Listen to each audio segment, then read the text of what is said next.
On today's episode, we've got a learning and development leader who has so much experience to share and many great comments about quality, efficiency, effectiveness, safety, engaging learners, and so much more. So, welcome to today's episode of The Perfect Route.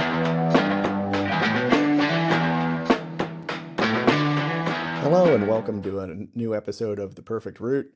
I am joined by Celeste Brantolino, who is the Senior Director of Learning and Development at Exela. Hello, Celeste.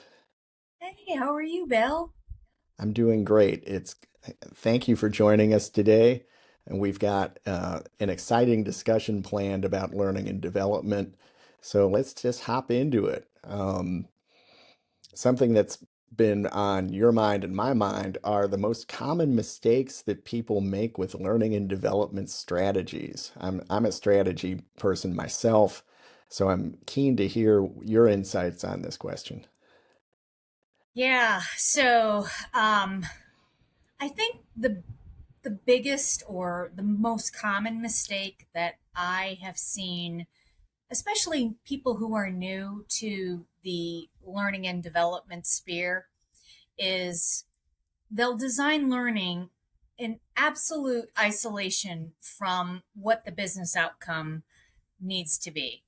So what that means is they're focused on just pumping out courses instead of thinking about what problem are we trying to solve and how can we align learning to solve that performance issue and how can we embed learning into the workflow. Without this happening, you're not going to have an alignment. You're going to have a lot of frustrated learners. You're going to have a lot of frustrated business units that are like, all you're doing is burning up time with my people. And in business, time is money, right? So if you are churning out these, 10, 15-minute, 30-minute courses that aren't impacting the bottom line, that aren't bringing this direct value to the organization, you've wasted hundreds, sometimes thousands of hours of actual money, resources, time that you'll never get back. My mentor has said to me repeatedly, I can never get back time. If you waste time, it's gone. It is a finite resource.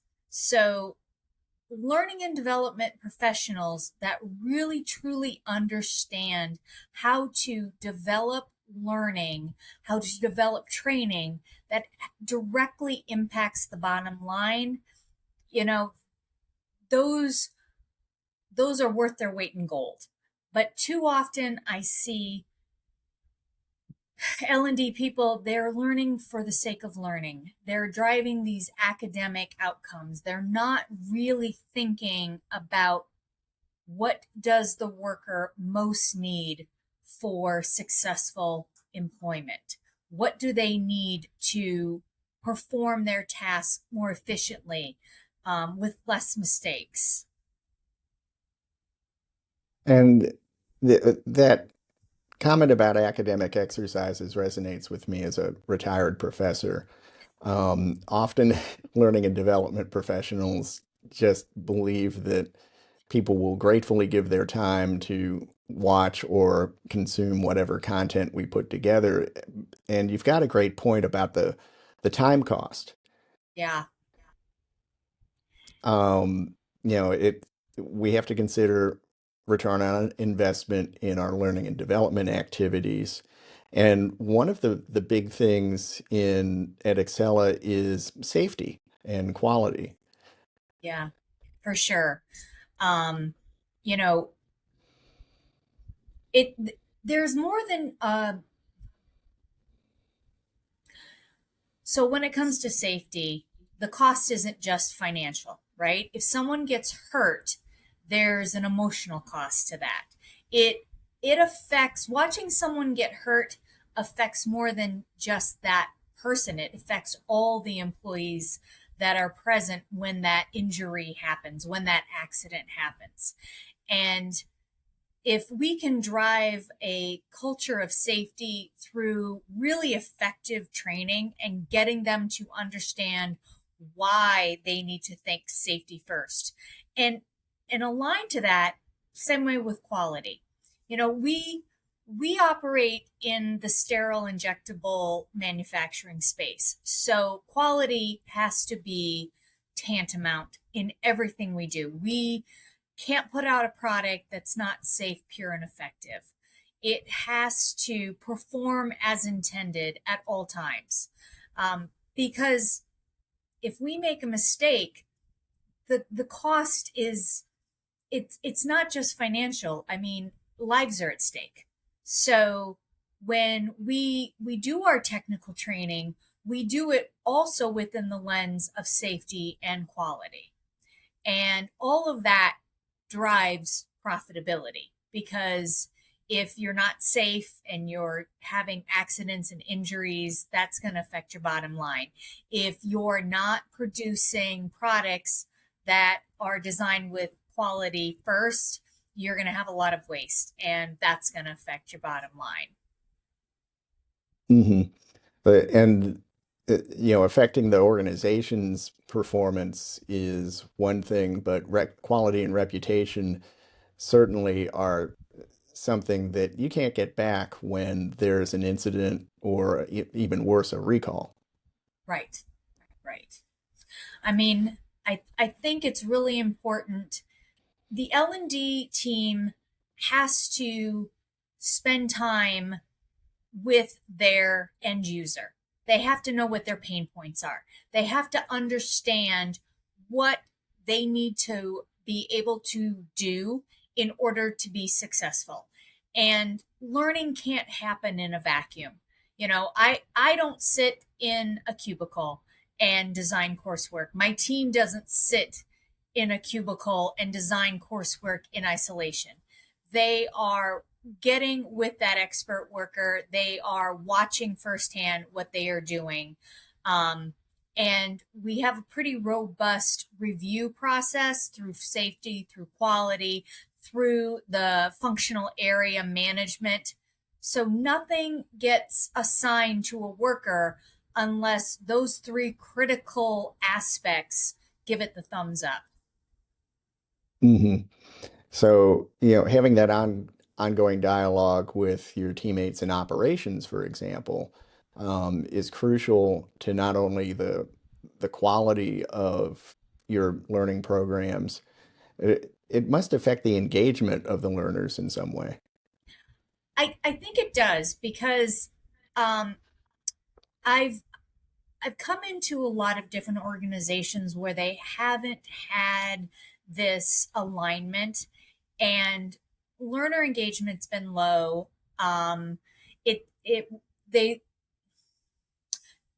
they would say things like, "Oh, our people don't care about training. They hate training." And my response is, I'm sure they hate bad training. I'm sure that they don't enjoy training that provides no value add to them. I'm sure the management doesn't want to release people to do training that's not going to give them a return on the investment. But really well done training, people come back and they say, "Can we get some more of this? Can you Hmm. give us training on this topic? Can you get us more training like that?" And those are the kinds of engagement metrics that tells you your training is on the right track. If all you're hearing is people don't want to do training, take a look at your training. Take a look at whether or not your training is aligned to your business outcomes, whether or not it's driving efficiency, effectiveness, and performance improvement. And there's that old adage in learning and development that training isn't telling people Right. about what they do. It's got to be more than that. Right.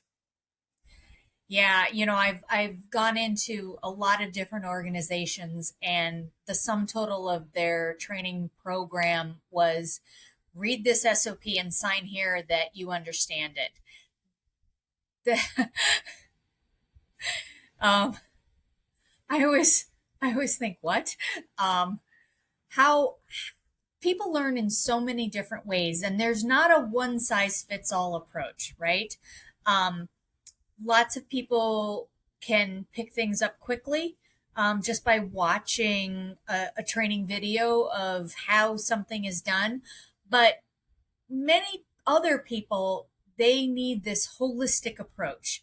They need to have multiple touch points. I like to have e-learning as a way for them to have 24/7 access to the review, but I also want to make sure that I've got a training person, an expert trainer that's on the floor to walk them through it, to answer their questions in real time, to provide coaching, to bring them through those rough spots. I think that training is most effective when it is the right training at the right time, and it's Hmm. just in time training. So, you know, you can pre-train someone and get them ready, but if they are not practicing that daily, you know, in real time, you can't train someone on September 1st and then not let them touch that task until December 1st and expect that there's going to be any kind of memory recall or ability to perform. It needs to be reinforced. It needs to be coached through. Um, and there are some tasks that we only perform once a quarter or once a month. So it's important, especially if that employee is new, that we are giving them that reinforcement. We have something that they can access. So if they need to look at it again, okay, I kind of remember this. I remember going through this. I remember doing this, but I haven't done it for a couple of weeks, or I haven't done it for a couple of months because it's a quarterly task. They can pull up the training video and review it, which is really important because we run 24/7. You know, if they have a question, it's 4 o'clock in the morning and maybe their trainer's off that day, they can at least look it up and review what the steps are in the sequence. Hmm. And does micro learning play any part in this? Oh, absolutely. Absolutely. So I love micro learning. And so the cousin to micro learning is deep learning, right? Hmm. It's one or it's not one or the other, right? And they're a partnership. But I have absolutely embraced and jumped on the micro learning train as opposed to when I was, first in my career as an L&D person back in the early 2000s. Um, Micro learning was not a thing. All of our courses were 30 minutes, 60 minutes, 90 minutes. And I remember thinking, okay, this is way too long. Um, this needs to be broken out into much more digestible chunks. And I remember having these debates with my colleagues that this is way too long. Workers don't have time to sit for hours on end. As we talked about earlier, learning for the sake of learning is great when you have an unlimited time resource, but time is money. And Hmm. the expert worker, that worker that needs to perform, they need it in bite-sized chunks. If their task is to thread a machine, they need to watch a short 3 to 5 minute micro learning on how to perform that effectively and efficiently and right the first time.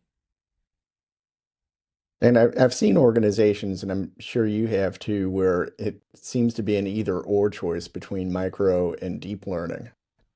Yeah. I mean, deep learning has its place. Like if you are trying to work through some change management, right? That's really tough to teach in a microbyte, right? You need coaching, you need reinforcement, you need time to master the change management process. Um, I think micro learning can help support it by giving you some foundational information about it. But if you are going to foster change management, you need to do some deep learning. Hmm. And I'm so glad you brought up change management because that seems to be a thread that's running through our conversation. Um, there's always that aspiration that learning and development departments become more than a service provider, that they aspire to be strategic partners and enabling businesses to unlock the value of their employees' skills and help build the organization's both value and culture. Right. Right. Um, so, how would you, since we're talking about value, how do you define effective learning in at Exela? So when the learning has a direct impact to right first time, reducing mistakes or reducing waste, and improving the workers' um, ability to feel comfortable with task performance, meaning that they they feel comfortable in front of an auditor who is asking them about how to perform that job, how to perform that task, then I know that the training is effective. We we have to track compliance rates, right? We have to make sure that every person who is performing a task has been trained to perform that task because we are highly regulated. But I think, kind of looping back to your first question, another mistake that L&D people make is they think because they have a high completion rate, they have effectiveness. And Mm. I mean, obviously, and if people aren't taking your training, they aren't improving from the training. But it's only one piece of that puzzle. Like having a 98% completion rate or a 100% completion rate, yes, that that that is that is great. Um, but it's a bit of a what I would call a vanity metric. It's not a metric that really tells you whether or not it's impacting the business. Um, Hmm. Reduction in mistakes, increase in right first time, reduction in waste, um, you know, uh, feedback from the the management team that my employees are not coming to me repeatedly with questions about how to do something because they know they were effectively trained. Those are metrics that impact the business positively. Hmm. And those are certainly important metrics to understand, not only from a learning and development perspective, but to demonstrate to senior leadership, department heads, program heads that learning and development is not only on top of these metrics, these metrics are valuable. Yeah, absolutely. I'm really blessed. My leadership team, my executive leadership team, um, it is 100% supportive of a strong L&D initiative. They understand the power of it. They have absolutely backed every initiative that I've asked to roll out, the resources that I've asked for it. It's really refreshing, because I've worked in companies that have had such a bad taste because they have not had a great training experience. The person running the training program either didn't really understand how to apply training so that it impacted the bottom line, or they made all of those mistakes. They designed in isolation, they designed learning that made them excited but didn't really apply to the task at hand. So I've gone into some organizations and faced this uphill battle of trying to get them to understand that if you have a good training program, it returns that investment tenfold. Um, I was really fortunate at my current employer at Exela that our leadership team understands the power of learning and development, and they've made investments in leadership development as well as technical training. Hmm. And oh, so glad you mentioned leadership development because that it, how important is that to, not only building culture but implementing strategy? Oh, I don't know how you implement strategy without making sure that your your managers, your frontline supervisors, um, have the basic leadership skills. I run a three-tiered leadership program at Exela.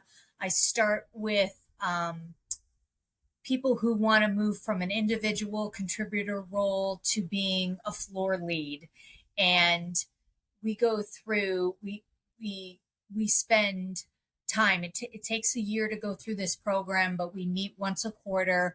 There's a hybrid approach where they have some online micro learning, but we're also doing coaching exercises. There's a mentorship component to it, and it really gives them a strong foundation so that they can be a floor lead.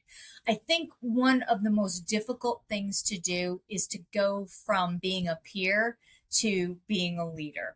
And companies that recognize that pain point, have more effective leaders. The second tier of it is the emerging leaders program, and that's when you're ready to go into a supervisory role, a management role, and have direct reports.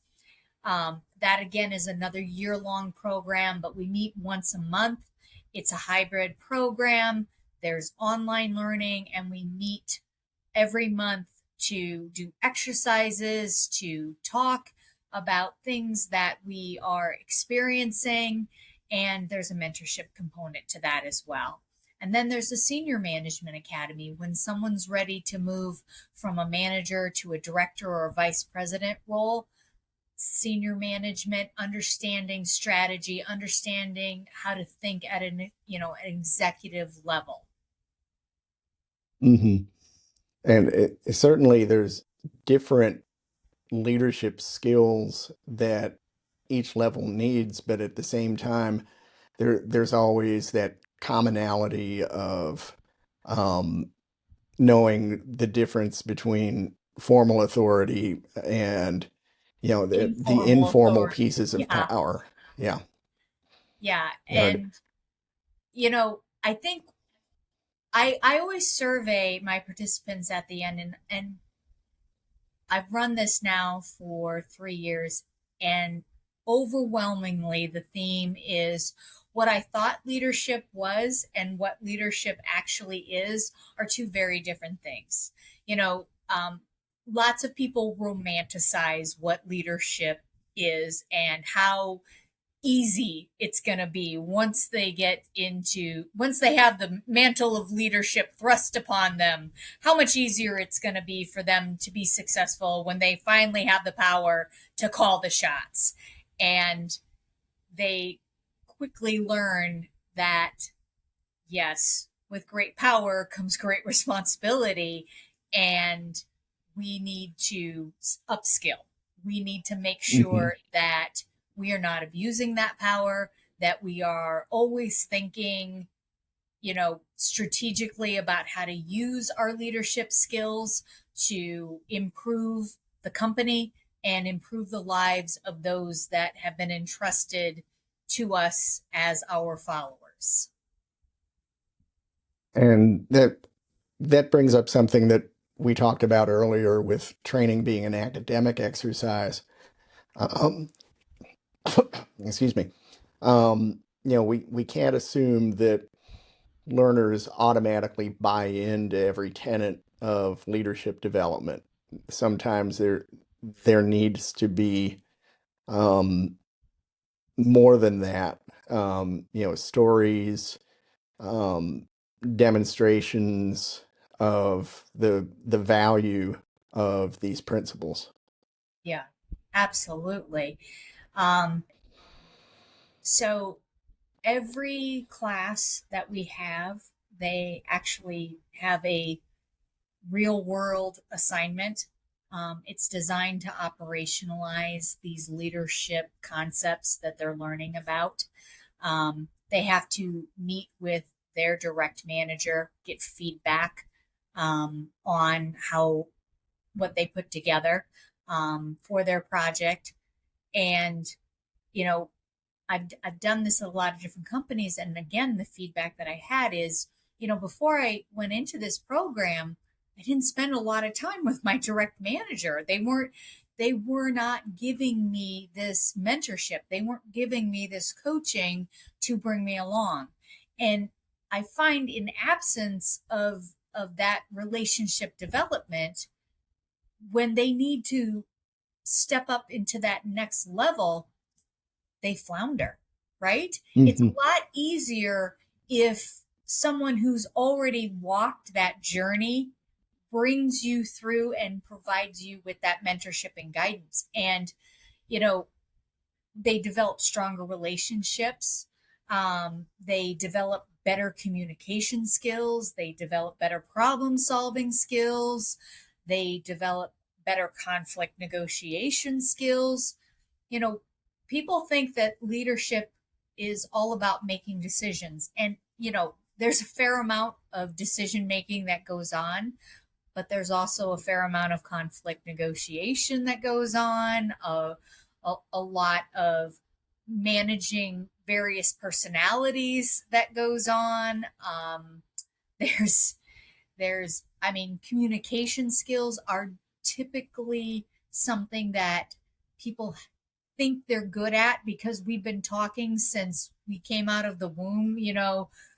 We cried to communicate and then we learned to form words. But at the end of the day, we all think we are much better communicators than we actually are. And these assignments really help, drive home that point that, hey, my communication skills can always improve. My communication skills can always be better. Hmm. And there's always that big difference between, efficiency and doing things right versus effectiveness and doing the right thing. Right. And it sounds like you're doing a great job of balancing the two rather than treating that as an either or piece. Yeah, thank you. I like to think that I my most effective tool in my L&D toolbox is my ability to listen and my ability to um, operationalize feedback. Right? If the person is telling you X and you ignore X and do Y, you're going to have a dissatisfied outcome, right? L&D is a service department. We are a service organization. If we are not providing a service that our end customer benefits from, what are we doing? You know, Mhm. why are we even here? Great point. Great point. And, you know, that's another thread in our conversation that's really resonating with me. Um, how do you think the the biggest trends in learning and development are affecting what you do? Oh, okay. So now we're on the trend bus. I love this. um, well, I don't think it's going to come as a surprise that one of the biggest trends right now is, you know, AI powered learning, personalized learning, learning experience platforms that, are able to present learning opportunities that are custom fit for the person. Um, it's it's what I call kind of like the Netflix version of learning, right? Like after I was on Netflix for a couple of months, they started making suggestions to me about programs that I might be interested in based on how I've rated past training or past movies, and a learning experience platform does the same thing. So if you're an L&D professional and your LMS doesn't have the ability to make recommendations based on individual learner profiles, you might want to see if you can find an LMS that does that. I'm not doing a sales pitch, but I use Litmos for my learning experience platform, and it does a great job of providing examples of additional learning that the worker might benefit from. For my GXP, which is good manufacturing practices, good documentation practices, data integrity, GXP, good lab practices platform, we use Viva. We program it with a master training plan. So it automatically does these workflows to make sure that learners, um, learnings are pushed out at the right time, at the right interval.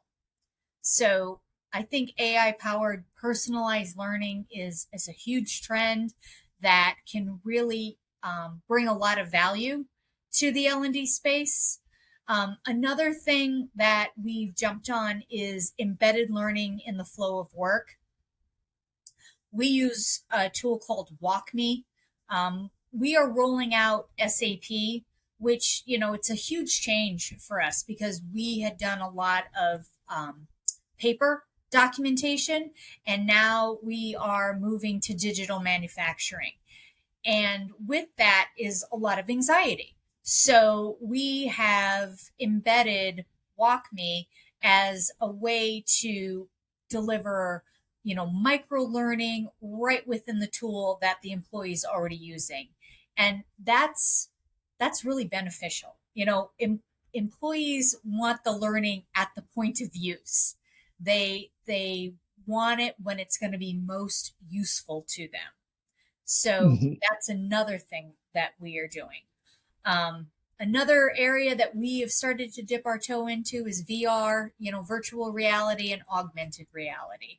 So we make sterile injectables. So we are using these tools to give the employee an opportunity to practice in a very safe area where there's very low consequence if they make a mistake versus in the live environment.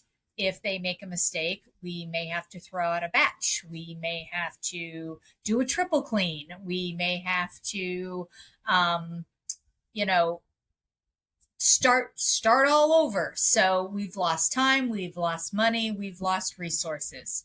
If um if we we have found that by using this virtual reality, they can get much more comfortable, much more confident in this safe space, so that when we transition them to live manufacturing, the incidence of error is highly reduced.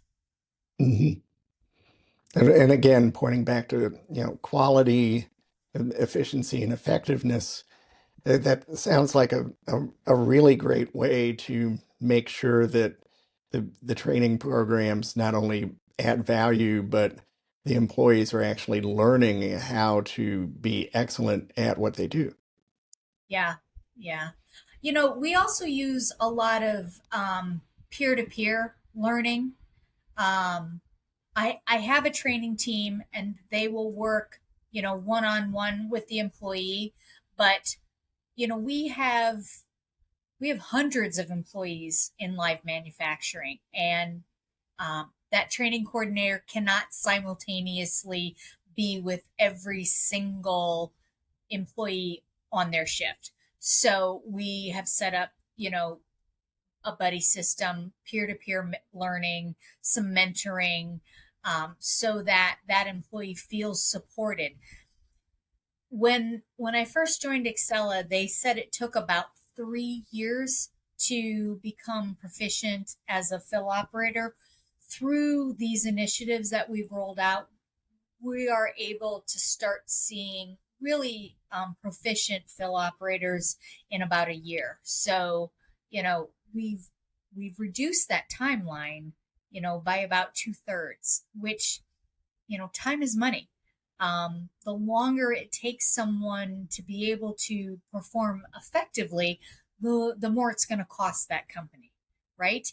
And people get frustrated when they they don't pick things up and are proficient in what they deem to be a timely manner, right? When you think about how many people, they'll start a hobby, and if they don't get to where they feel good about it, they just quit, right? Mhm. And I've seen that at a lot of organizations that have these inefficient training programs, that it takes far too long for them to train their employees to a point of competency.